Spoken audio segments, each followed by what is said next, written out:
गायत्री महामंत्र एक बार मेरे साथ दोहराओ। ओम भूर्भुवः स्वः तस्य वितुर्वरेण्यं भर्गो देवस्य धीमहि धियो यो नः प्रचोदयात्। आपको बताया गया था जितने भी परिवर्तन हैं वो प्रकृति के कारण है। प्रकृति में ही परिवर्तन दिखाई देते हैं। प्रकृति जड़ भी है और प्रकृति चैतन्य भी है।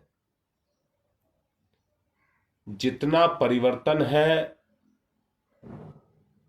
वो प्रकृति के कारण ही है।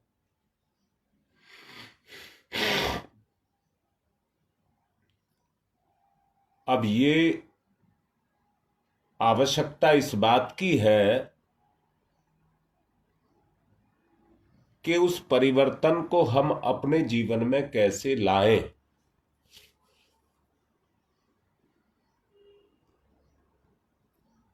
और परिवर्तन को जीवन में लाने के लिए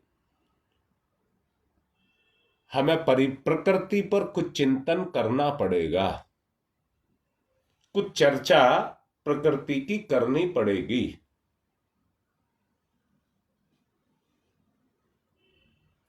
और उस चर्चा को करने के लिए हमें एक चीज को देखना होगा, जड़ और चैतन्य का कैसा संयोग इस दुनिया में चल रहा है। मैंने अभी आपसे कहा प्रकृति ही परिवर्तन है। अगर प्रकृति इस दुनिया में ना होती, जरा सोचो, अपने अंदर से अपनी प्रकृति को निकाल दीजिए। या तो सब चैतन्य हो जाते सूर्य के समान, या पत्थर की तरह से जड़ हो जाते।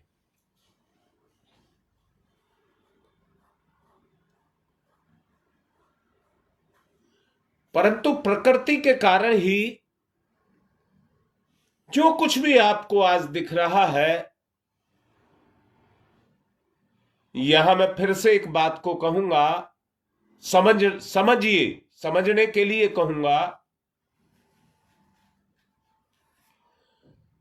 प्रकृति के साथ चेतना जहां जुड़ी है,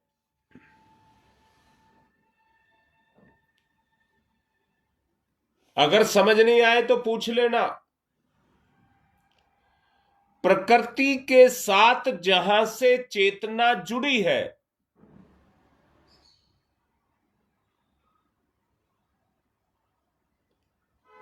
वहीं पर वो प्रकृति चैतन्य है।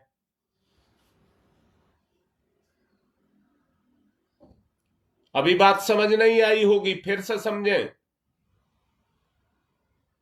मैंने कहा है जहां प्रकृति के साथ चेतना जुड़ी है, जितने पेड़ पौधे बेल लताएं ये सब आपको दिख रही हैं, ये अपनी प्रकृति से, बड़ा लाड करके कह रहा हूं, ये अपनी प्रकृति से चैतन्य के साथ जुड़ी हैं।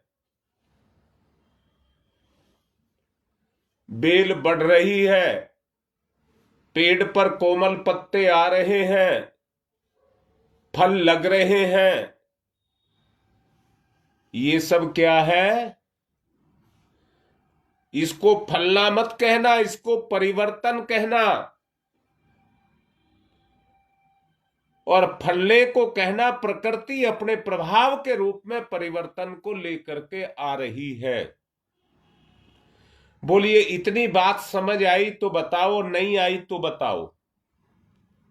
नहीं आई हो तो मैं फिर से इसको साफ करूंगा, बताऊंगा।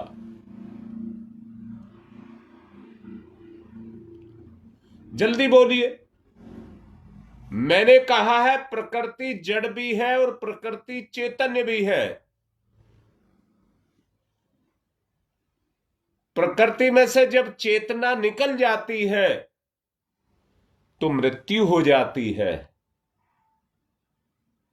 और प्रकृति जब आकार धारण करती है, अपनी इच्छा से आकार धारण करती है। कल शकुंतला से बात हो रही थी, मैंने कहा था कल बताऊंगा। अब मैं ये सबसे पूछ रहा हूं, बताओ इतनी बात समझ आई या नहीं आई? जल्दी से लिखा करो, मुझे भी हां हूं तो किया करो ना।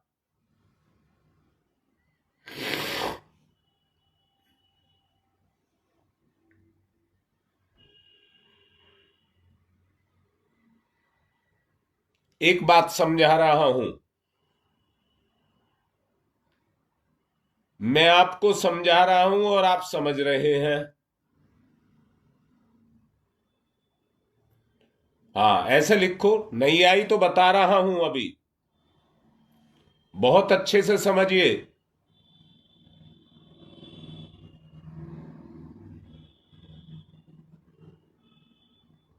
हाँ योगेश, अभी साफ कर रहा हूं, अभी साफ कर रहा हूं। कौन से का नाम लूं? जोन सा भी समझिए, समझिए। आपने आकार कैसे धारण किया किसी और को मत कहिए। याद रखना, जब तक केवल सुनते रहोगे कोई लाभ नहीं मिलेगा, कोई लाभ नहीं मिलेगा। कर्म ही महान है, कर्म ही सब कुछ है।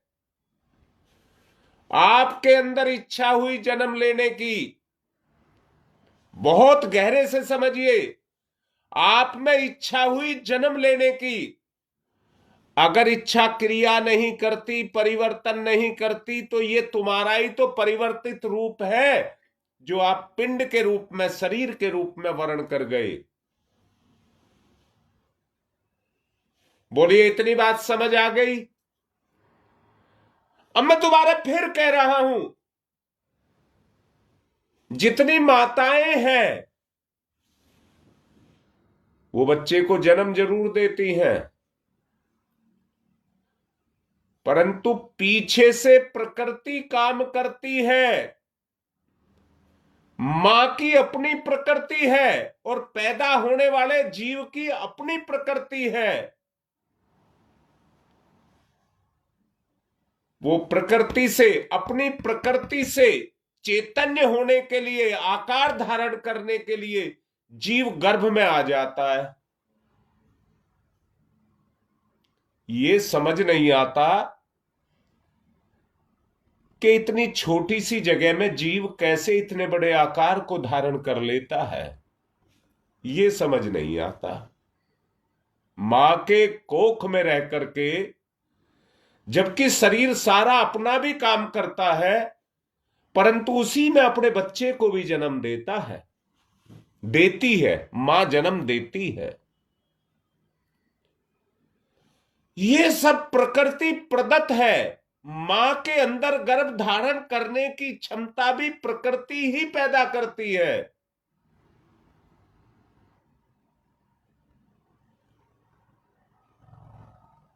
कल मैं बात कर रहा था, वर्तमान शक्ति है, वर्तमान ही शक्ति है। वर्तमान में जो आपकी स्थिति है वो ही आपका सत्य है।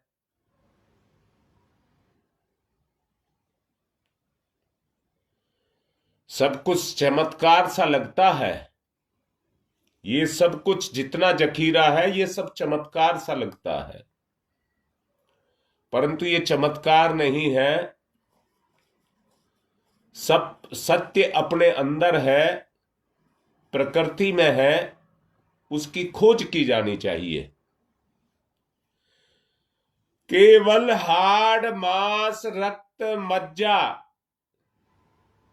इनसे बना हुआ शरीर कुछ नहीं है, वो नाशवान है।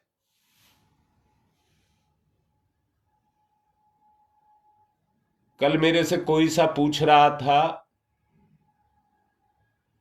हाँ एक लड़का पूछ रहा था,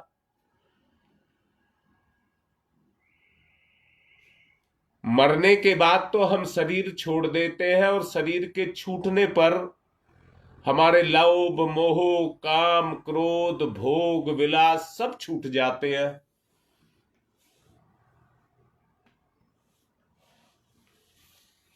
तो फिर तो उस अवस्था में जाकर के हम अपनी मुक्ति कर सकते हैं। नहीं, सब कुछ जानने के बावजूद भी, क्योंकि प्रकृति में परिवर्तन करने की क्षमता नहीं होती, वो केवल परिणाम आप शरीर से ही पैदा कर सकते हैं।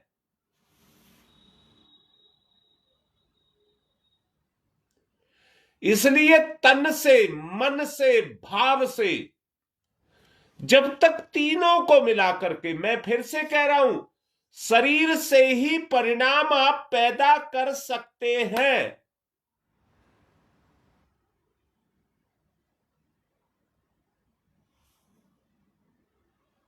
मैं बड़ी एक अटपटी बात कहने जा रहा हूं, जरा समझना। अभी 2 महीने पहले मेरी मां एक्सपायर हो गई।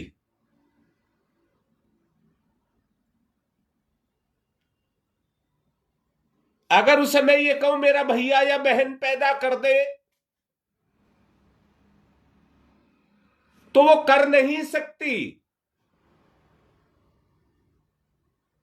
अगर उसे पैदा करना है तो दोबारा से जन्म लेना पड़ेगा, क्योंकि उस काम को शरीर से ही कर सकते हैं।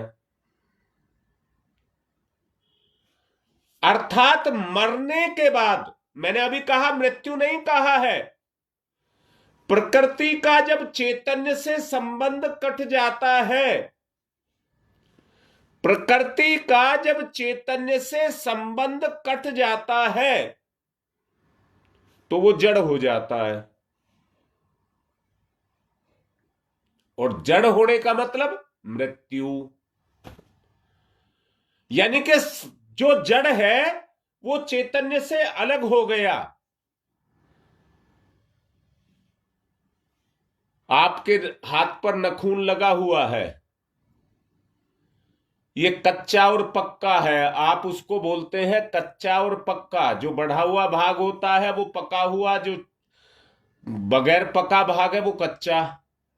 अगर आप नखून को काटें तो पके को तो काट सकते हैं, उसमें आपको कोई दर्द नहीं होगा, और कच्चा काटे तो बहुत दर्द होगा। वो हमारी रक्षा कर रहा है, वो हमारी रक्षा कर रहा है। अब मैं आपसे आपके चैतन्य भाग की बात करना चाह रहा हूं, बता रहा हूं। कोई चैतन्य उच्चतम स्तर का चैतन्य, उच्चतम स्तर का चैतन्य जो हमारे अंदर काम कर रहा है, हमारी प्रकृति में काम कर रहा है, वो कोई बहुत ऊंचे स्तर की शक्ति है। आकाश में सूर्य चंद्रमा, उनकी अवस्था को देखिए, वो भी अपना काम कर रहे हैं, परंतु जड़वत नहीं है। जो उनका काम है वो कर रहे हैं। हाँ बेटा योगेश, उसको छोड़ने के बाद में जो शरीर के स्थूल तत्व है, प्रकृति मत कहना बेटा, प्रकृति मत कहना, पंच तत्व कहना, वो विलीन हो जाते हैं, बिल्कुल पक्का विलीन हो जाते हैं। प्राण प्राण में चला जाता है, अपान अपान में चला जाता है, व्यान व्यान में चला जाता है, ये सब अपने अपने में जाकर के छुप जाते हैं। इनका एक कोष है ब्रह्मांड में, इनका एक कोष है, ये उसी से आते हैं। प्रकृति उनको अवशोषित करती है, और अपने पिंड का निर्माण करती है। आवश्यकता एक बात की है कि वो जो उच्च सत्ता है उसका बोध हमें कैसे हो, उसका बोध हमें कैसे हो, उसकी क्रियाशीलता का, उसकी क्रियाशीलता का, कि वो आकार भी धारण करती है, सूक्ष्म रूप में उस जीव के साथ जुड़ी भी रहती है और इस संसार के सृजन के लिए उन सब परिणामों को पैदा करती है।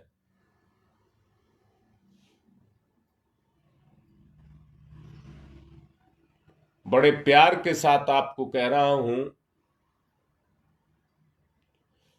अगर अंतर्बोध हमको हो जाए, अंतर्बोध हमको हो जाए, तो हर गति में, हर गति में ईश्वर बैठा है, हर गति में ईश्वर बैठा है। एक बेल है, वो बढ़ रही है, इसलिए बढ़ रही है, उसमें ईश्वर बैठा है। एक पेड़ पर कोमल पत्ते आ रहे हैं तो वो डाली बढ़ रही है, इसलिए बढ़ रही है कि उसमें ईश्वर बैठा है। जहां जड़ता आने लगेगी, चैतन्यता में जहां जड़ता आने लगेगी, वैसे ही वैसे गति रुक जाएगी, फलना फूलना बंद हो जाएगा।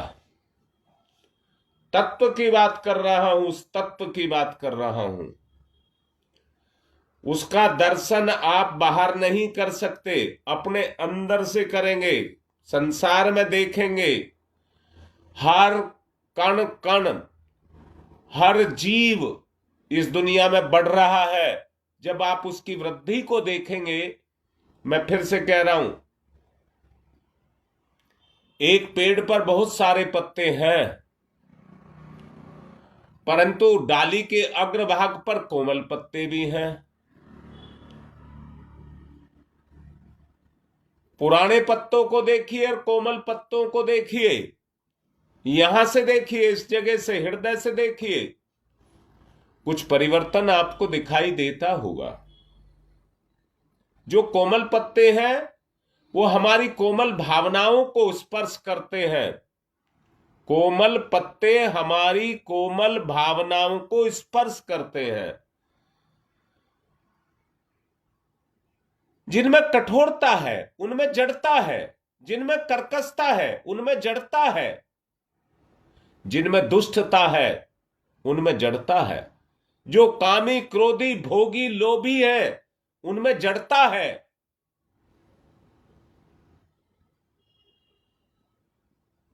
अपने उस तत्व को समझना होगा।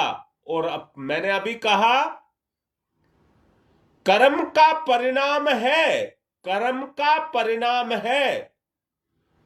अगर उन कोमल पत्ते आपको अच्छे लगते हैं तो तब अच्छे लगते हैं जब आपकी भावनाएं कोमल है, अर्थात भगवान आपको गति दे रहा है, आगे बढ़ा रहा है, कोमलता के रूप में आपको आगे बढ़ा रहा है।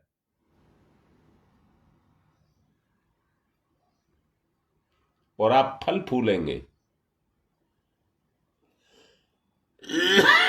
समय हो गया है इस तत्व का, जब तक आपको बोध ना हो जाए छोड़ूंगा नहीं। आप, और बोध होने से मतलब है वो बोध है, परंतु बोध से काम नहीं चलेगा, अब क्रियाशीलता से चलेगा। पहला तत्व मैंने बताया था आस्तिकता। आस्तिकता माने ईश्वर विश्वास। वो आपके अंदर ऐसा आकर के बैठ जाए कि हर किसी की गति को देख करके आप कहें कि ये ईश्वर की तरफ जा रहा है। जब ये चीज आपके यहां से पैदा हो जाएगी तो हर प्राणी में, हर जीव में आपको भगवान दिखने लग जाएगा। बताइए विश्वास होगा कि नहीं होगा? ये ईश्वर विश्वास से ही, जितना ईश्वर विश्वास आपका पक्का होगा उतना ही ईश्वर का प्रकटीकरण आपके अंदर हो जाएगा।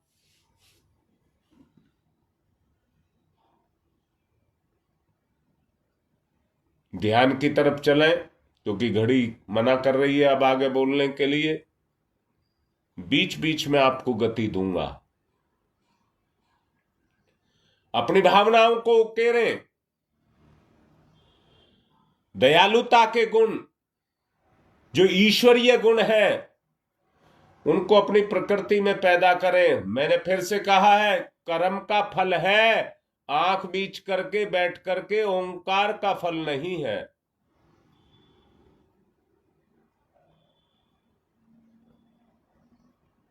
प्रेम को जागृत करें। प्रेम प्रेम ही वो तत्व है जो आपस में जोड़ता है। आगे चल के समझाऊंगा। प्रेम प्रेम प्रेम सब कहते तो रहते हैं, पर प्रेम ये नहीं है जो कहते रहते हैं। बहुत ऊंची अवस्था है, बहुत ऊंची अवस्था है। ध्यान मुद्रा, अंतर की गहराई, अस्तित्व का ज्ञान, ईश्वर में धारणा, अपने अस्तित्व को समझिए। अस्तित्व का ज्ञान, आत्मबोध, अंतर्बोध।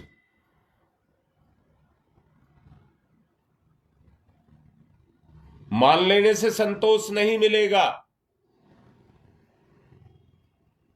करोगे तो परिणाम आएगा।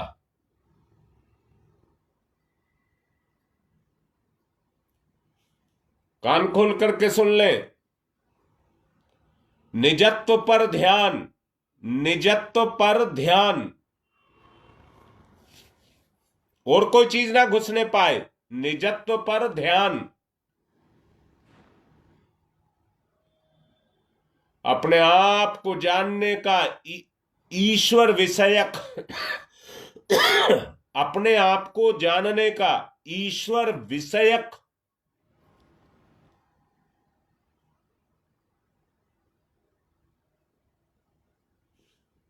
ईश्वर विषयक ध्यान ही कहूं उसको, और क्या कहूं, वो निष्कर्ष निकालना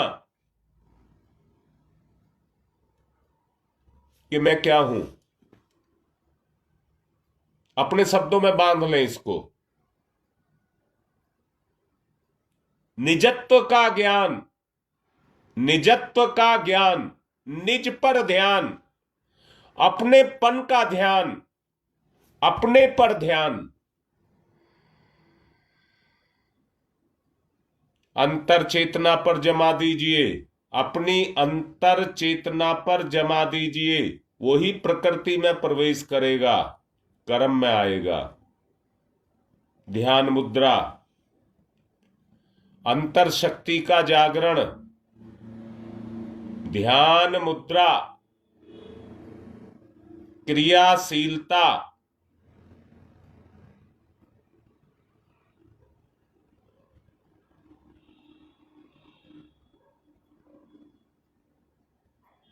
प्रकृति में अपनी चेतना के प्रवेश को ध्यान से देखें। प्रकृति, उसके रग रग, उसके कण कण परमात्म तेज, आत्म तेज को सोख रही है, ऐसा ध्यान करें। आत्म तेज को मेरी प्रकृति सोख रही है। गहरी लंबी श्वास।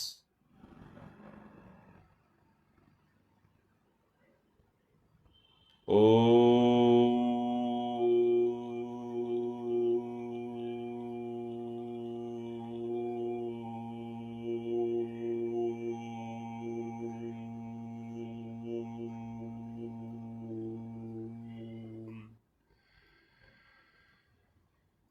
ओम का नाद मेरी प्रकृति में झंझावत पैदा कर रहा है। जागरण। ओ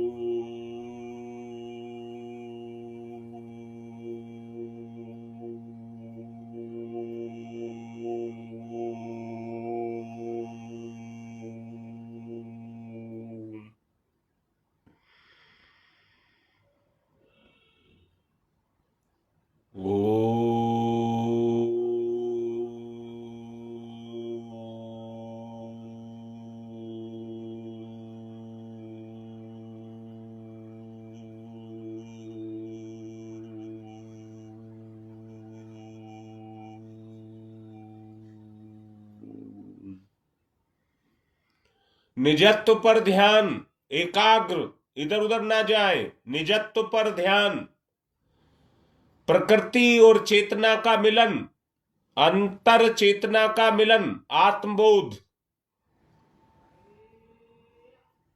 ओ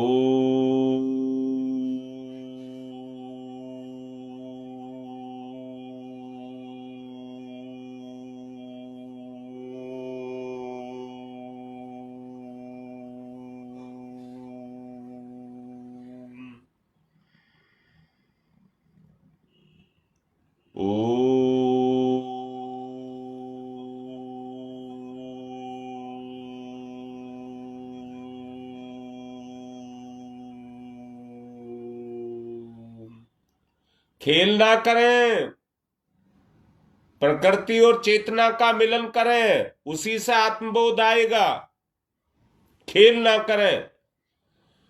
मेरी प्रकृति सोख रही है, जैसे जड़ धरती के अंदर से पोषक तत्वों को जुटा करके पौधे को देती है और उसका विस्तार करती है। मेरी प्रकृति परिवर्तन, प्रकृति में परिवर्तन, उन तत्वों को, आत्म तत्वों को, जो आत्मबोध आपको हो, उनको सोख रही है। ओ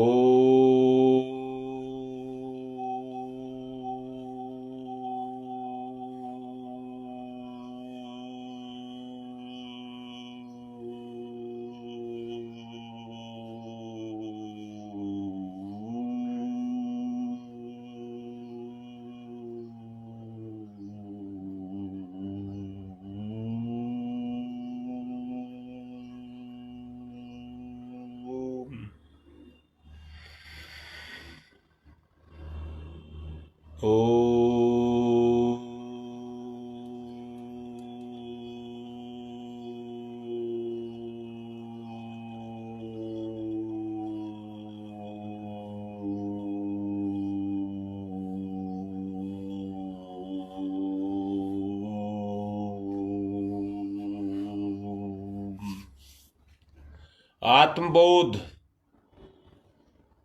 किसी चीज को देखकर, चखकर, सूंघकर, स्पर्श करके हम उसका बोध करते हैं, बोध करते हैं। आत्मबोध, उस परम तत्व, परम चेतना, गायत्री महाविद्या भी उसको कह सकते हैं। तत्वबोध, आत्मबोध भी उसी को ही कहते हैं। दर्शन, दर्शन, उस तत्व का दर्शन। सोखिए, जिस तरह से पौधे की जड़ें सोखती रहती हैं रस को। रस लीजिए, ईश्वर का रस लीजिए, ईश्वर का रस लीजिए, अपने आप को बढ़ाइए। ओ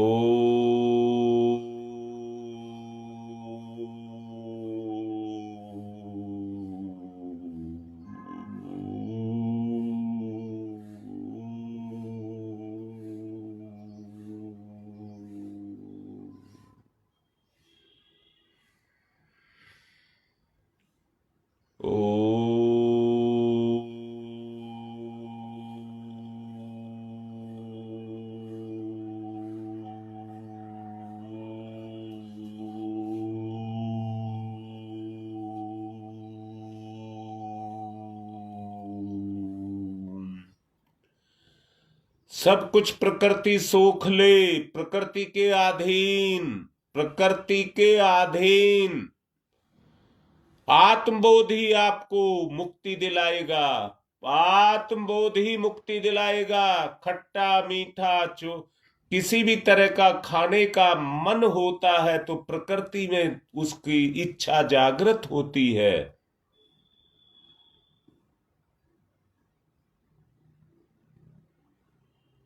अपना उद्धार करिए, अपना कल्याण करिए। उन तत्वों को अंतर्बोध जो आपको करा दे, सोखिए। आत्मबोध, तत्वबोध, जागरण ईश्वर का, ओ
जिसके मन पर जो चीज सवार हो जाती है वो वैसा ही काम करने लग जाता है। अक्सर आपने देखा होगा आजकल हर किसी के ऊपर बुराई सवार है, जिसके कारण आदमी इतना नीरस, अशांत, निरंकुश, कर्कश, दुष्ट बनता चला जा रहा है। स्वभाव में परिवर्तन, भावना का जागरण, स्वभाव में परिवर्तन,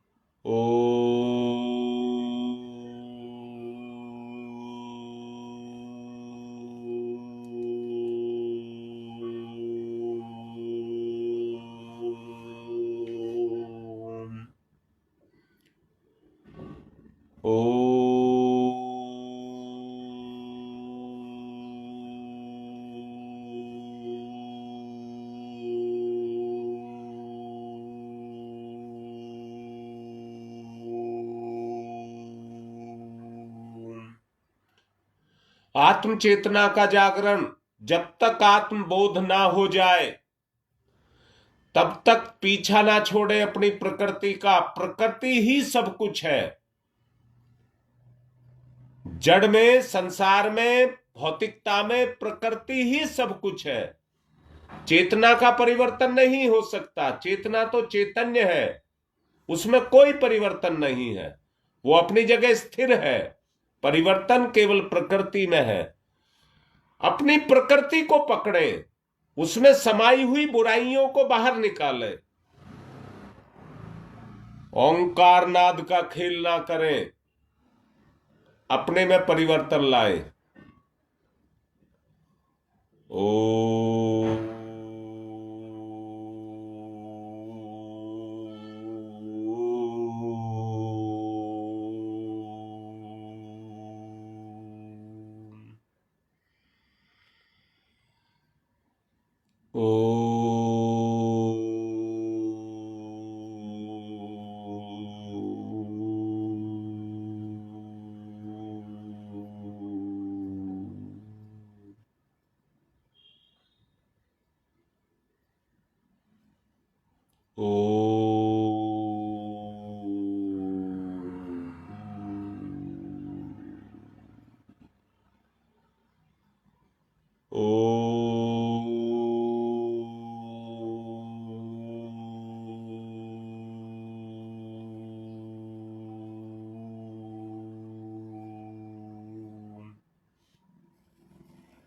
परिवर्तन के क्षणों को अपने अंदर महसूस करिए, अपनी प्रकृति में महसूस करिए।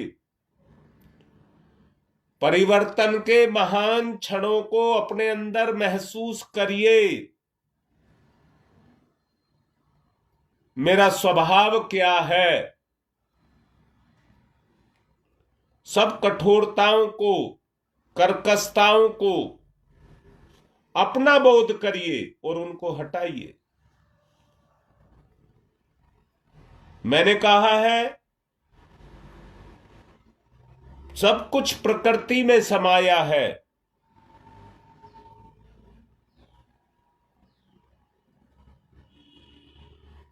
सांसारिकता को निकाल दें।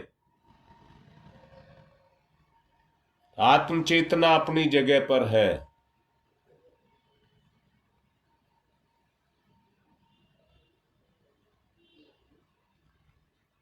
ओ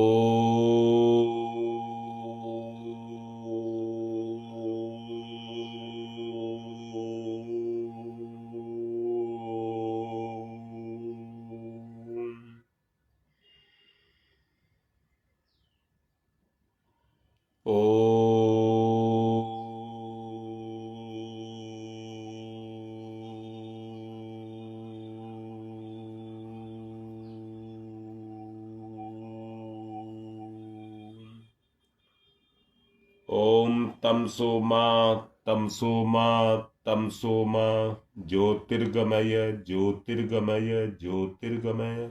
और प्रोत कर दे अपनी प्रकृति को। ज्योतिर्गमय ज्योतिर्गमय ज्योतिर्गमय।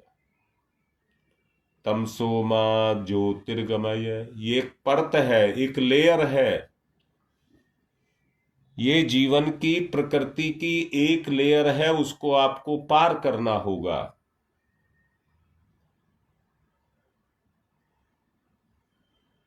यहीं से जानकारी का सिस्टम, कल्पनाओं का सिस्टम पूरा होगा, ज्ञान का जागरण होगा। अस्तो मा अस्तो मा अस्तो मा सद्गमय सद्गमय सद्गमय।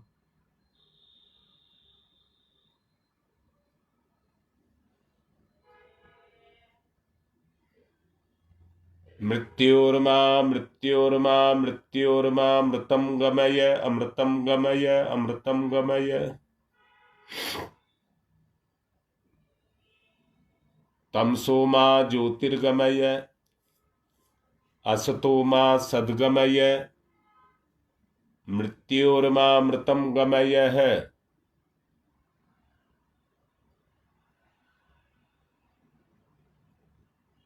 तमसो मा ज्योतिर्गमय अस्तो मा सद्गमय मृत्योर्मा मृतम गमय है।